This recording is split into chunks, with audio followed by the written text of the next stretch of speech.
So neuroleadership. Now this is not what you're thinking of. And now everybody, some people in here might be like, I'm not a leader. Everyone's a leader at something.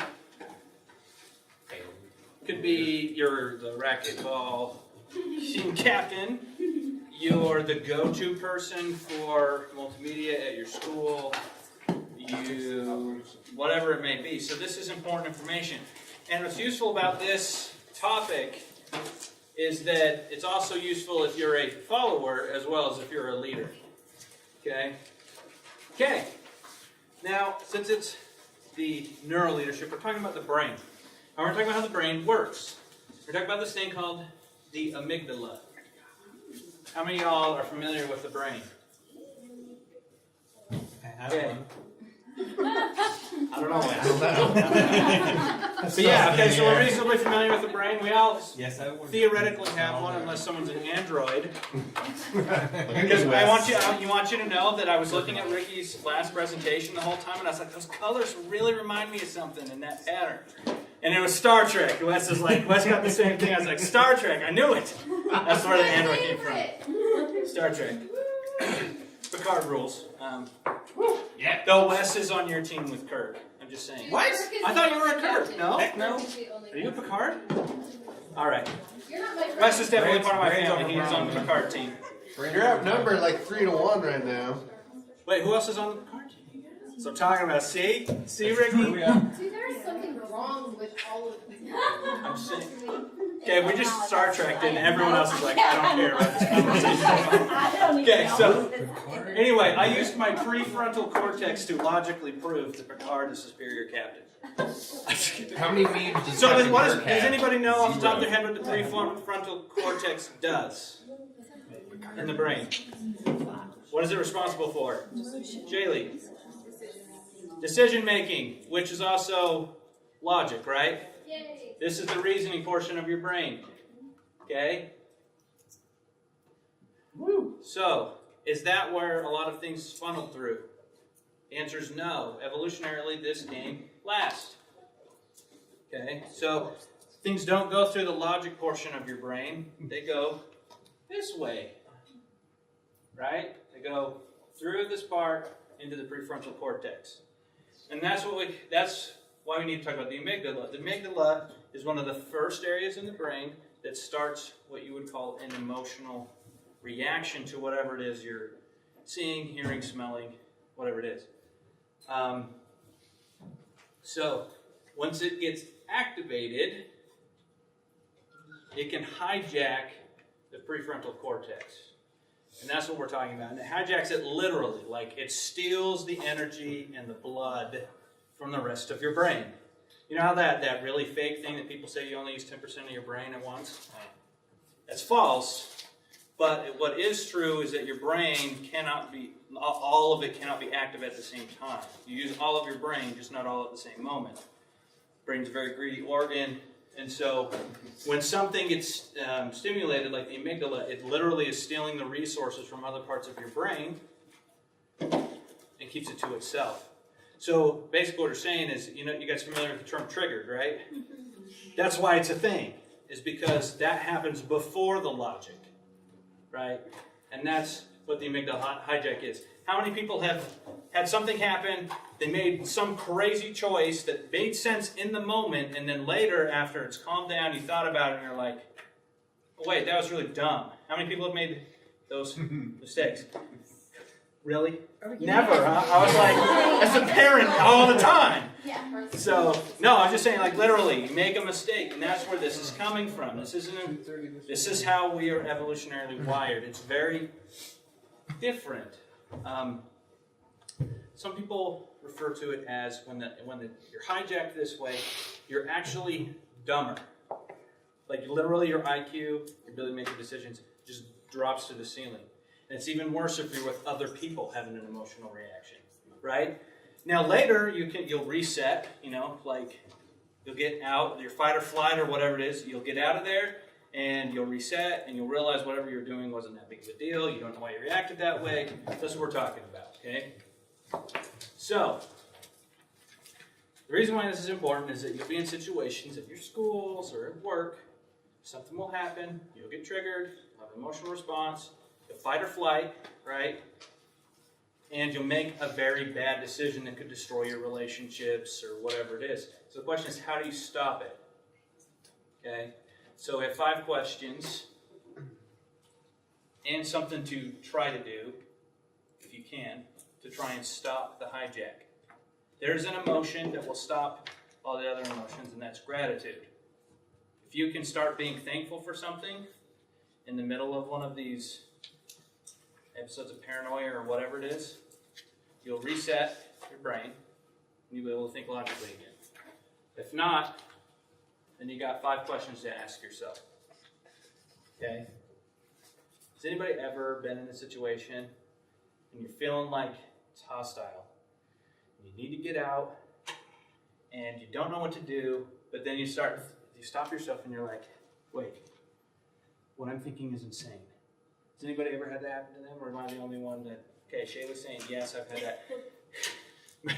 You're laughing. You have a story for us, Melissa? I don't have a story, but it happens to me all the time, that's why I was laughing. But I actually had a professor in college that, not these 5 questions, but he always told us to be very, very specific with our thoughts, because our thoughts can overgeneralize and make everything like seem worse than it is. And so we literally would have to practice being like, instead of saying I failed a math test, you would say today, February 24th, I got a 50% on a math test. This makes me feel sad, but I know in the future I can do better. And we literally would go through and practice doing that. And I find that really helpful for myself. I do that a lot now. So I'll be like, hey, right now this is crappy, but that doesn't mean it always is. Doesn't mean it wasn't in the past. When this little guy right here hijacks, you do that. Remember Jacqueline made the comment that generalizations normally are really bad? Yeah, that's what you're talking about. And then these 5 questions are designed to get at what you're talking about. Be very specific. Like, wait. So it's like, okay, so let me give you an example. My wife and I will have an argument, and then my brain immediately goes to, she always does this thing that pisses me off. But the truth is, that's not true. It's just straight up not true. And if I sit down and I think to myself, or I make myself think, no, my wife does that sometimes, and it's usually because I did this, then that doesn't happen. We don't have an argument, and we have a common sense conversation. And it's trying to get specific about what the heck is actually happening, what you're feeling, what is going to happen if you feel that way, or what's going to happen, or what I want to have happen, and then am I acting in a way that's appropriate for what needs to happen? Most of the time the answer is no. That's the point of the hijack, because the hijack is you're emotional, you're not reasonable, and you're not thinking logically. You're thinking in a flight or flight kind of thing. You're going to attack the person, you're going to run away. Okay? And so that's the point. You're going to get very specific with yourself. Gratitude's just a really weird thing that if you can feel it, it's good. So, a good leader controls themselves and guards against the amygdala hijack. And Dad did not know that could happen. Present button, I'll get us back. So, why would it be dangerous for a leader? Is it not doing it? Okay. Why would it be dangerous for a leader to not control themselves or not be aware of this, right? Or in general in your life, if you're trying to get things happen, and if you let the hijack happen to you frequently, what are the dangers of that? Well, like with Ricky's presentation, if you're in a leadership position, the negatives that you put on people beneath you are bigger than they would be with like a peer or somebody above you. So you could do a lot more harm than you intended just by not being careful. You know what I was thinking about when Ricky was giving that part of the presentation? I was like, the way my brain works, even if I'm a leader or over or supervisor over somebody, in my head, I'm still equal with that person. And that's been very dangerous for me in my life, because what we just were talking about there, I'll give criticism, and that person will just react really poorly. And why? We're like the same, but the reality is we're really not, right? And so that's true. And if you're acting very emotionally, right? I don't know. Anybody else have any other? Aubrey, what do you got for us? Well, if you're in a leadership position and, I mean, you can't control yourself and get hijacked, whatever that means, then you could do something that you're going to regret later. If you fire someone because they stole your pen or whatever, it's not going to be good. Has anybody ever worked for somebody who has this? So we want to be more clear, because Aubrey just said she doesn't know what the hijack is. Hijack is one little thing in your brain transforms whatever's happening, your response to it, to literally a fight or flight. I'm going to fight this person, or I'm going to run away. And your emotions take over. You're really irrational. The things you're thinking that make sense aren't, like when you go back to it and you think about it, don't make sense. Even to yourself later, right? That's the hijack. It's hard to describe, but it's happened to most people. And if you're a leader, or if you've ever worked for a boss who's been like that, how do you feel? Ronnie, you had your hand up, then we'll go to Stacy, I was and then going to Shayla. say, like, a perfect example for me, because this happens quite frequently, unfortunately for me lately, is an example in a relationship where this is a problem, in a friendship perspective, is, and whatever, I'm going to go with it. I don't care how this makes me sound. I appreciate that vulnerability, Donna, I really do. Yeah, we got you. I have a guy best friend. We've been best friends for like 9 years now. Don't know what it is, but as of lately, we've been spending a crap ton of time together. That bugs the heck out of me. Because no matter what I do, whenever we spend time together, because just he and I start to get into panic mode. I'm like, what is he doing? Like, why is he moving his hand so much? Like, does he want to hold my hand? Like, why are we doing this? And it makes no sense. No sense whatsoever. We've never talked about going on dates together.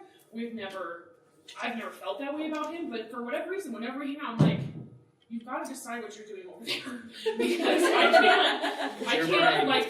You just can't process it. You're I can't hijacking process the it. whole But later I'm time. like, there was Okay. nothing going on. Nothing. Man, that's happens in people's relationships. Then, let's see, Stacy, and then Shaylee, and then we'll go to Laura. When a leader in my life starts experiencing an amygdala hijack, I think it triggers me, because then it makes me panic. And I'm just like, oh, if you can't conduct yourself properly, why do you think I should? Like, you're going crazy. Like, we can't, you're a terrible leader. What's happening? I'm scared. Yeah? It does freak people out. And then it's like a ripple effect, because have you seen that episode of How I Met Your Mother? It's like the yelling episode. Yeah. Like the lead guy gets yelled by somebody, and then he yells at his like son, and then his son yells at their cleaner or something. Like, And then in the end, no one has any idea why they're Yeah. yelling. Yeah, exactly. That perfectly illustrates it. Yes. And unpredictability really hurts people.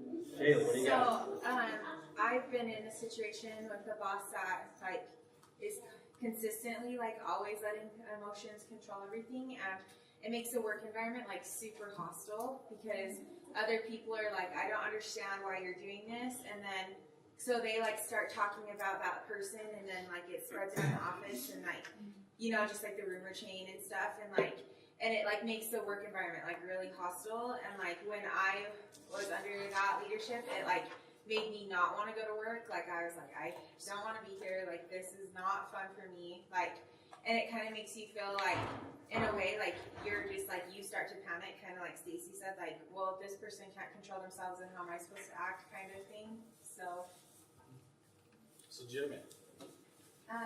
As far as like leaders losing control, in my experience, I've lost trust for them. I mean, sometimes you recognize that people are human and stuff happens, but you know, when it gets out of control, like you can lose a lot of trust for them. I had a supervisor. I don't know. She was part of the medical assisting program, and she got some misinformation, and then like flew off the handle. I don't know if she was having a bad day or what, but she like called me and was like, you're going to be blacklisted for your entire career and blah, blah, blah. Like really like off the chain. And then I corrected her. I was like, no, that's not actually what happened. I don't know where you got this information, and she was like, uh-oh, there's a problem here, but like didn't really have the humility to step back from it and correct. So I lost all trust for that person that was in charge of my program. I was like, well, you know, what am I supposed to do now? Like, she's in charge of my career, my educational career. Like, what do I do with this? Right. So here's what I'm hearing from y'all. Hearing that when you're a leader, this kind of stuff is very damaging to your relationships, that it creates a hostile work environment for others, makes people lose trust and faith in your ability to make good decisions. All of those things are true.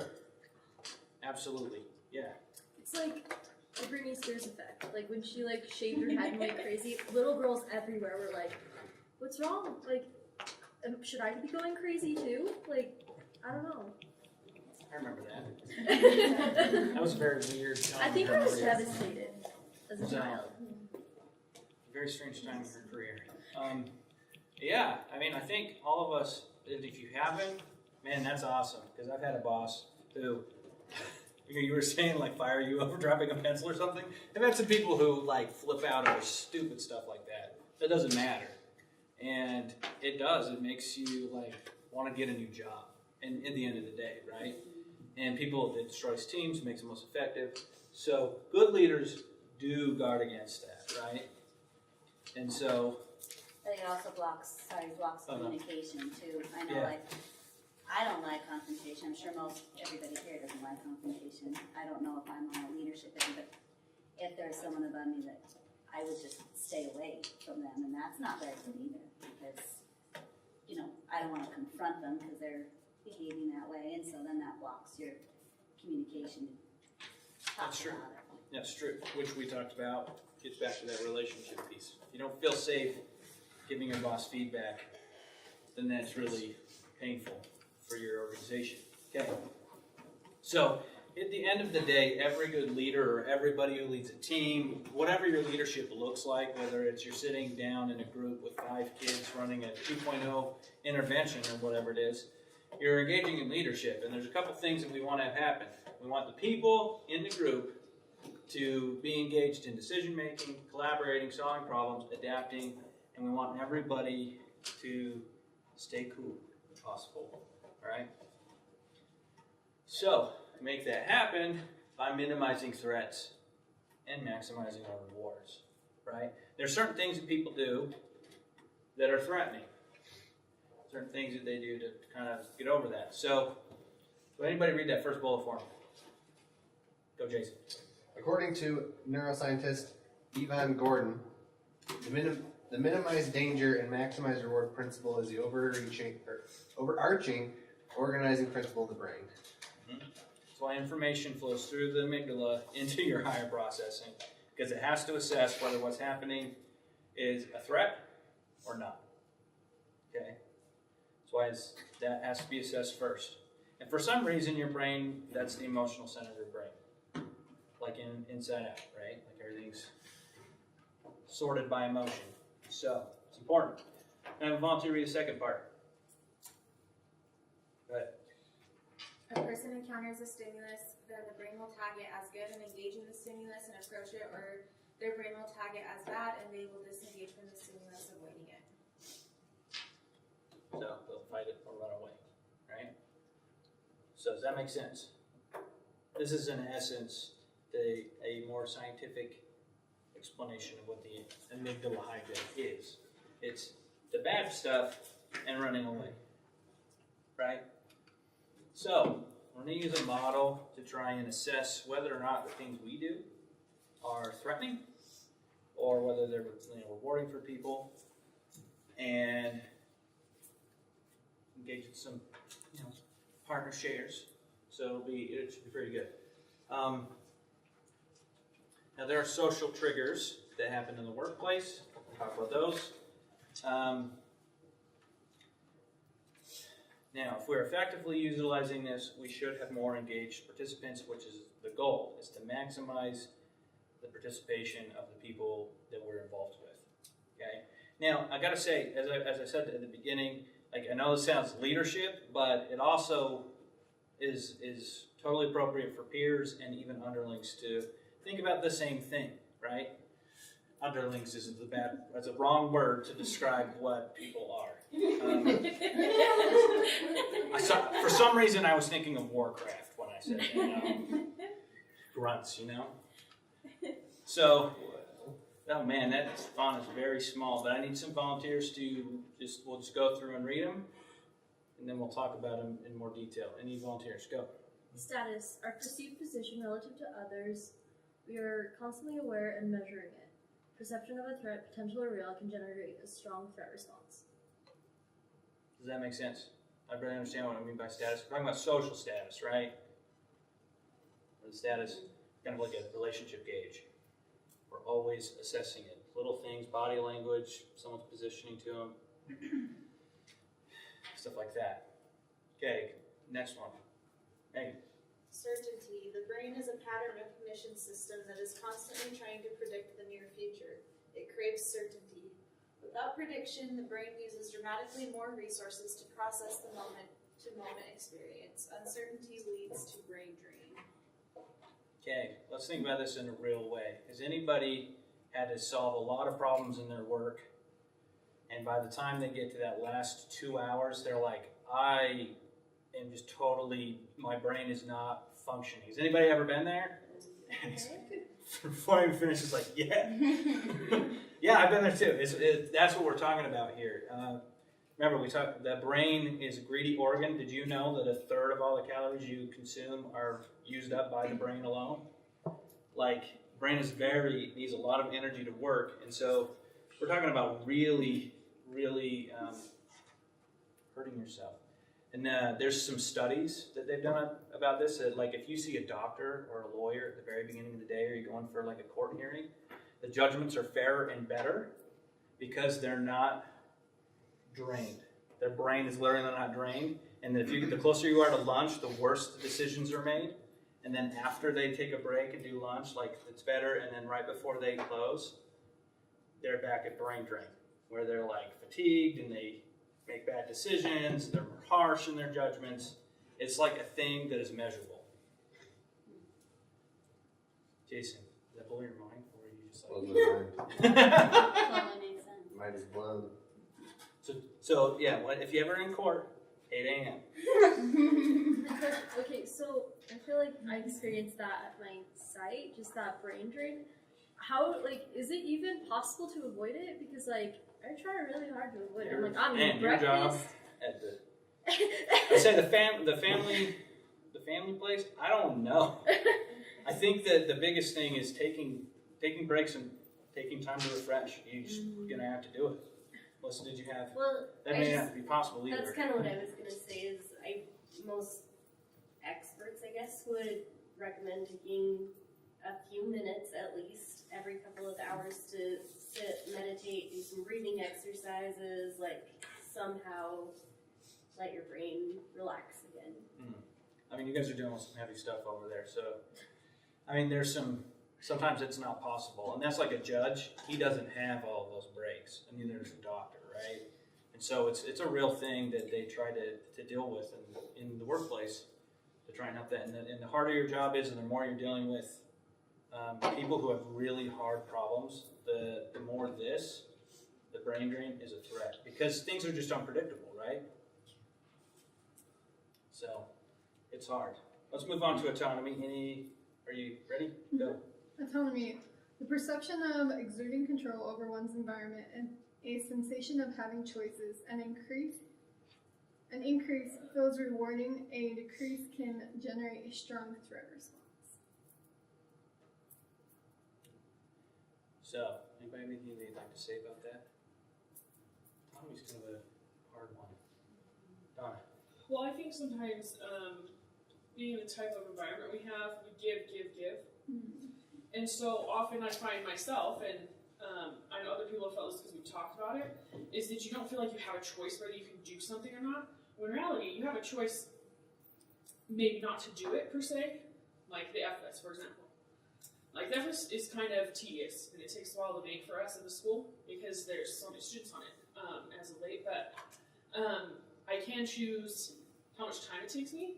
So that's where my choice comes in. I think that's where autonomy sometimes gets forgotten. Like you said, it's really hard because a lot of times we're not giving ourselves that ability to be like, okay, well, yeah, I have to do this crappy job, but like, how can I make it a little easier for myself? So I think that's for me where the choice comes in. Ricky, then Lauren.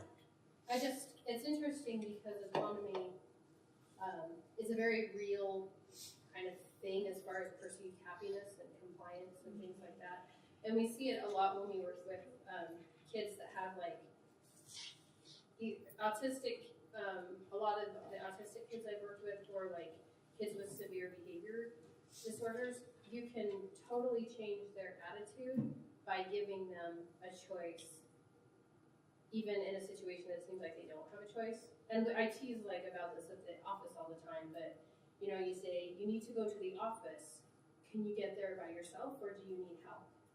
You know, you need to go to the doctor's office. Would you like to go before or after work? Like, I think a lot of times you can give, you know, a little bit of a choice to make it seem like there's more autonomy than there actually is, but the effect it has on the person is pretty incredible in their compliance and their attitude.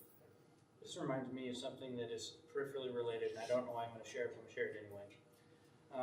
So I remember my wife was reading, it's a book that you gave us to read about parenting. Oh, the power of positive parenting. Power of positive parenting.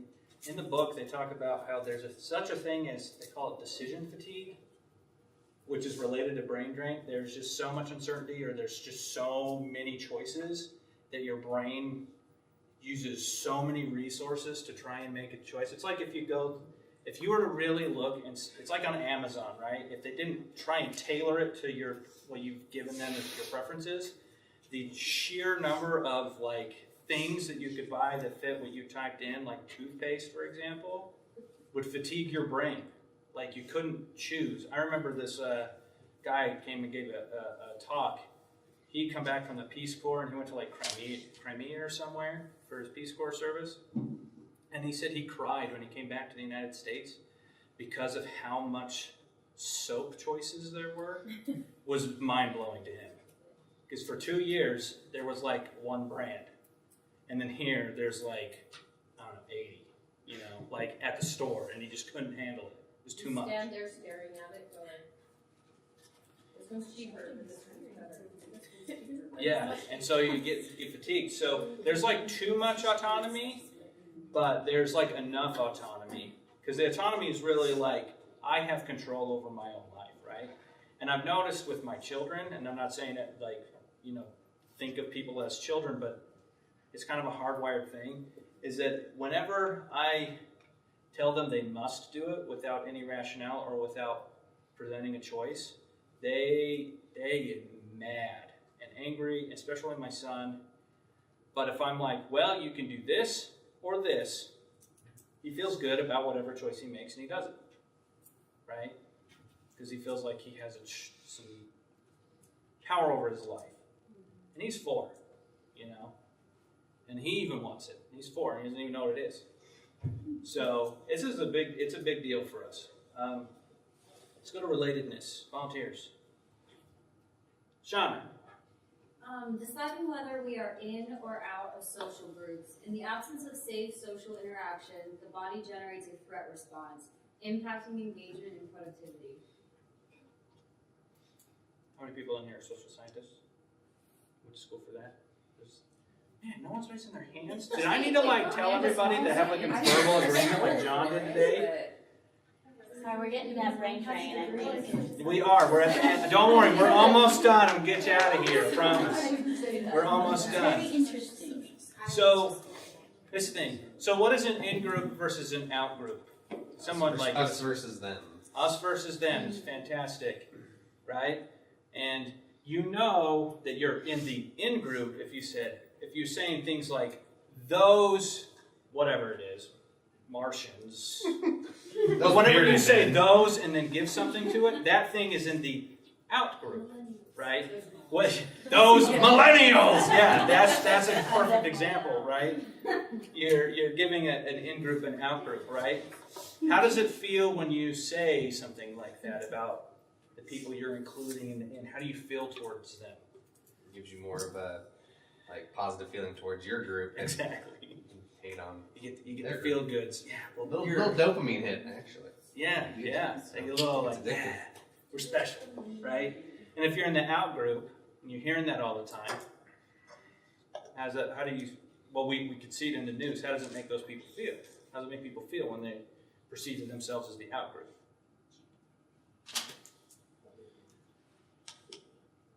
Not happy. You guys are killing me. Not happy? Come on, give me a more specific example. What are people doing?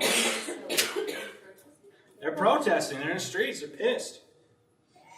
Right? Yeah. Can I just make one comment though? I don't think it has to be as clearly defined as you're making it No. sound by those group and our group. Like, I will even say I feel this way at my work oftentimes because there's like 4 people that I directly work with all the time, and all of them love country music, and they love football, and they love hunting, and I don't like any of those things. I'm so sorry for those of you who do. And so I'll trade you jobs. So, like, we'll sit there at lunch, and they're all like, "Did you guys watch the Country Music Awards? What did you think about this singer?" And I have no idea what they're even talking about, and I just sit there eating my food, and I feel really stupid, right? And they all, Yes. I don't know, but then I feel left out, so I feel like I'm in the out group in my little. You're right. And so my example was more of an overt, larger thing. But those are what does it say somewhere in here? The social cues? That's in there somewhere. That's when you start picking up on those things about the status, and it's related to the relatedness, right? Like you're always monitoring that. And it is very uncomfortable when you like literally don't care about anything someone's talking about, right? Stacy. Like at the family place, there's 57 employees, and 3 of us are brown, and it's so difficult because the 2 Latina directors working with our Hiram site mainly, we're talking about how the workers up there had a scare because they thought ICE was coming, and a lot of the people live in fear. And all of a sudden, I felt like we were sitting in a circle for our work meeting, and I felt like people were looking at me, and I was just like, "Why are you looking at me? Like, don't look at me. I feel uncomfortable." And like, there wasn't really anywhere else where I could redirect that. And in that moment, I felt like an other. Like, oh, she understands that, and I was just like, actually, but I don't. But Right. I kind of do. Right. I mean, when you I'm trying to say, the word come to mind is afflict, but that's not really the right word. But when you're a leader and you Assign? when you assign like an other, or you're doing those things, when you're violating that thing, right? You're hurting people in that way. It's very uncomfortable for the people that are experiencing it. Destroys trust. There's something else I was going to think of.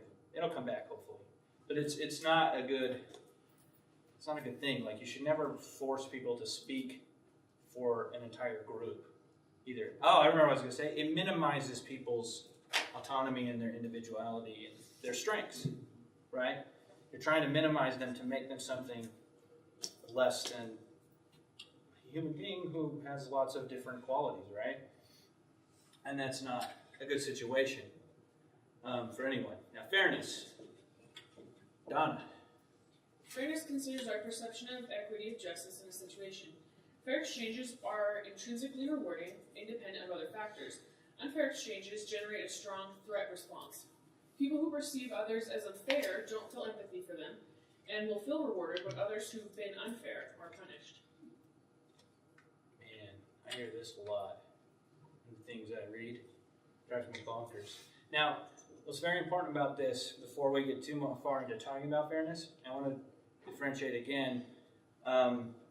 What they're saying is fair exchanges. Now, fair is something that's determined between both parties, right? It does not mean equal. It means that whatever the two parties are doing, they feel good about whatever's being exchanged. Whether an outsider would determine whether or not that deal made sense is irrelevant to the situation, right? So, in a real way that this happened to me, last year, some people on my team felt like another person that was in our team was not pulling their weight, and that destroyed our team's functionality in a lot of ways. and then we didn't feel like we could talk about it. It was just a really bad it was really a poor experience for everybody. And so it's kind of a big deal. Now whether or not it was fair, maybe it really was fair, I don't know. It didn't feel like it was fair, and that's what's important there. Sometimes this is a hard thing to achieve too. So, but does that make sense? Anybody have anything you want to say about fairness? You ever been in a situation where you're like, it's not fair, Daddy? Well, I think part of it to really look at is people who perceive others as unfair don't feel empathy for them. And I think that, like, taking that as a leader, you know, that's the biggest part of showing empathy for others on your team. And I think that's a strong point of a leader, is that they can empathize with others and understand, and I think you're going to be better off when you can do that, because it's not going to feel like you're just being singled out or part of that out group if you're feeling like you're being empathized and you're being heard or understood. Right. Even if you are receiving criticism or, I guess as they said, being punished, or, you know, part of the unfair being punished. But I think that that's something as a leader to know when you're working with others, to empathize and understand where they're coming from. It's going to go over a lot more smoothly than if you're not. I agree. I like that you brought that back to the empathy part. Where's that? Over there. I'm really trying to use that, you know. Okay, so this is, now these are not in any particular order. We could talk about the threat and what part of the SCARF model it violates, right? So the first one, lack of information about the future, is a violation of certainty, right?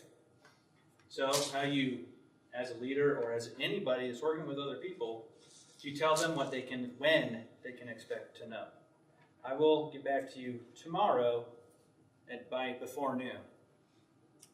Would be a good way to do that, right? Unpredictable supervisor or leader behavior.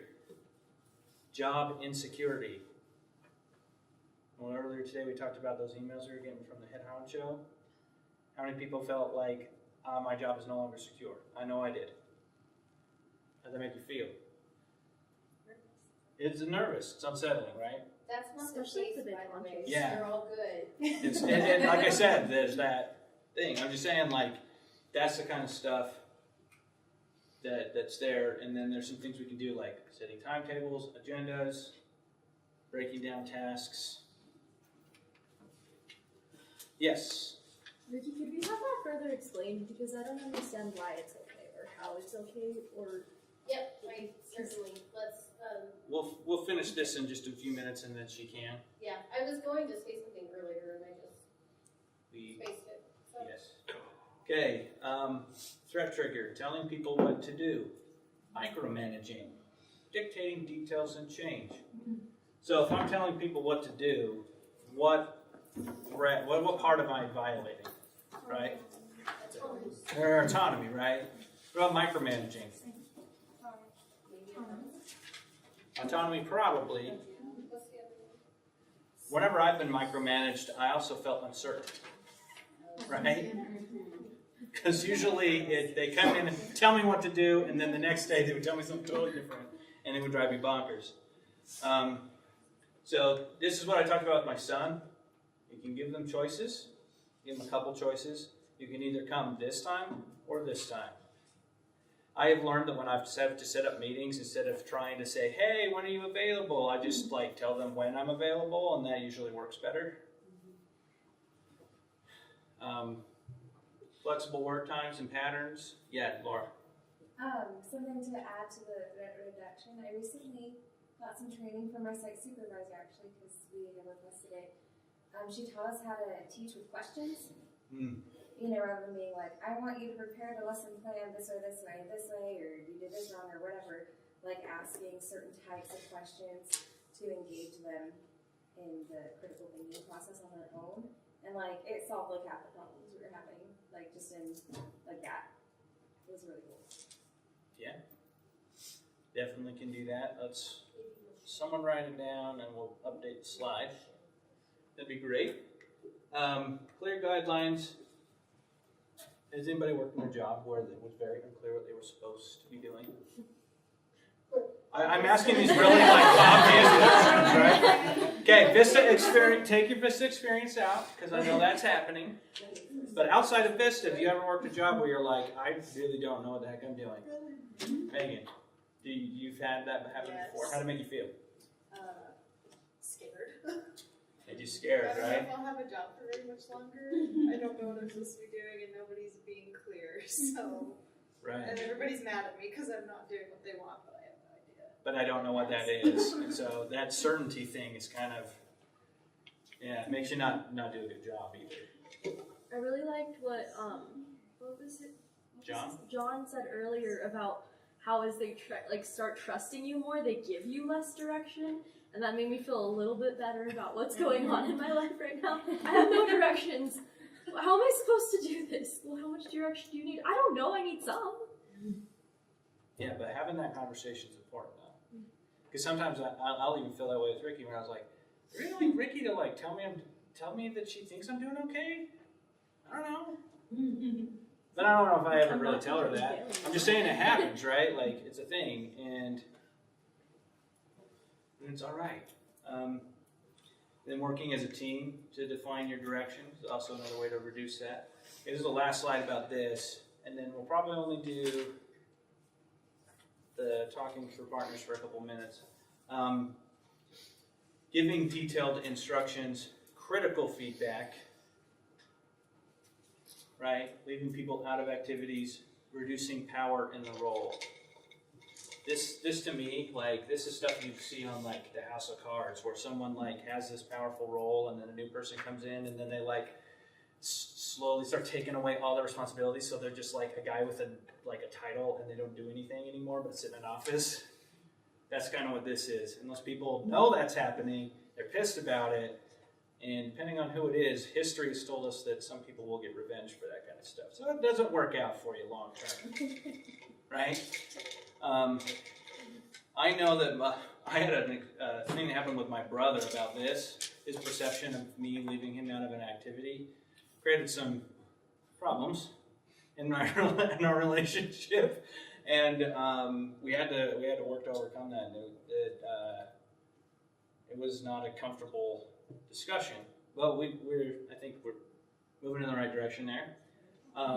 But for sure, like in a work environment too, if your boss is always taking like 2 of the employees out to lunch and always leaving you in the office, it's not gonna make you feel good, right? It makes you that in-group, out-group. No, Ricky, you're the one that needs to be invited, okay? Sean and I go all the time. Yeah, we're all good. That's true. So, anyway, and the critical feedback. Now, the critical feedback that's a hard piece, because there's a point where I think the critical part, I think Taylor said it really well earlier today when you said patronizing. And I think that's where you draw the line from telling someone very succinctly what's happening versus like being very critical or condescending, right? Like that, when people feel like you're being condescending or like too harsh, like that's when that relationship gets damaged. And people usually fight back on that. They don't just run away, they fight back. They get mad. So this is a hard one because you're like, pet peeves play a big role in this one, right? Like if you have a pet peeve, like that will bother you more, and you'll give that feedback and it'll be overly critical. So just watch out for that. But you can give positive feedback or constructive feedback, whatever terminology you want to use. And asking people to self-assess their performance is, I think, a big deal. How many people have had someone ask them to self-assess their performance? Said to me sarcastically, because we've asked you all to do that. So, and I think it's a useful tool. How many people felt like that was helpful to them in thinking about their experience? You guys think it was helpful? Taylor saying yes. Talk to me, Donna. I would say on that one, it was not as much for me personally to do it, but to have, like when we did it with our site supervisor, to see their response to my response was very good, because they didn't usually line up. They tended to feel more positively than I did. So that was nice, because you will self-assess, you have to. But being able to self-assess and then to bring up concerns you have with someone else, to get that feedback is great. So this reminds me of something. Did you know that most presidents, after they give a television performance, will ask the first person they see when the camera's off, how did I do? I felt like it went X. Everybody, every president we've ever, well, most, I shouldn't say every, most presidents do that when they're done. And those guys are in front of the camera a lot, right? And it's that self-assessment there. They're assessing it, they ask for feedback, and that's how important that is, that cycle. Okay. Can I say one thing about that though? Absolutely. I worked for a company where we did similar actually to what VISTA does, that we would rate ourselves and our boss would rate us, and then we'd come together and compare them. And it was the most nerve-wracking thing in the entire world, because if it didn't match up, they would literally sit there and be like, why did you mark that? That's inappropriate, you shouldn't have marked it that way. And so you, instead of like really self-assessing yourself the way you felt like you were doing, like I feel like VISTA does it okay. I'm good with VISTA. I was going to say, man, that's brutal. Supervisors don't do that. Instead of being like, this is how I really feel like I did, I would be like, how would my boss think I'm doing? And so, just like as a word of warning, if you're asking someone to self-assess, be really careful with that. Like, it can be a really positive experience, and be like, well, I feel like you're doing really great, and recognizing, I think that most people will kind of mark themselves lower, like because we're more critical to ourselves, and that's not necessarily a bad thing, right? Mm-hmm. So, anyway, I just wanted to. Yeah, the self-assessments I actually think can be a little tricky. If you're ever in a place though, because what you're saying there is that you're always trying to predict what they're going to do, which means that there's uncertainty and some power dynamics that are really threatening. Megan. And sometimes I feel like because I'm always trying to do my best work, that I don't realize if I'm not doing my best work, or I don't realize like if there's an area for improvement. So I really like when other people point that out, but I'm still sensitive about how they do it. So I think wording is very important for learning and improvement opportunities. Not saying like, oh, you suck at this, this sucks. You know, just saying like, hey, this is something you can improve on or work on this. That's a lot better way to receive it. Do you have something you want to say, Ricky? Yeah, I was just gonna say, if you have a leader or supervisor that will give you criticism, positive, or negative feedback or whatever, value that and know that they care about you. Because it is so hard to do that if they are willing to do that for you, just realize that they're invested in you and that they care about you, and hopefully that will make you more accepting of the feedback that they're giving you, because it's not an easy thing to give people as a leader, areas of improvement or whatever. It's way easier as a leader to just not. To not say anything. Yeah. Okay, last little part. Favoritism, unclear expectations, uneven workload, lack of transparency, and then always setting clear policies and management expectations to help get rid of those, and then being as transparent as possible, like explaining to people about why X has happened and where it came from is really kind of an important thing. Because I think in jobs I've had in my life, some of the worst things that I had to deal with was when something happened or some weird policy came into existence and never explained why, and the policy didn't make sense until I complained about it a whole bunch, and then 2 months later I finally saw my boss and I asked him about it and they explained why it came out, and I was like, oh, well, why didn't you just say that up front, and it would have saved me 2 months of complaining. I'm just being serious. Because during those 2 months, I was not a good person to work with, and I also, didn't have a good opinion of where I was at, my leaders. So, and then favoritism is kind of it's a hard thing to do, but people thinking it exists is bad for an organization. Okay, so here's our activity. I was going to say, think about these in your heart.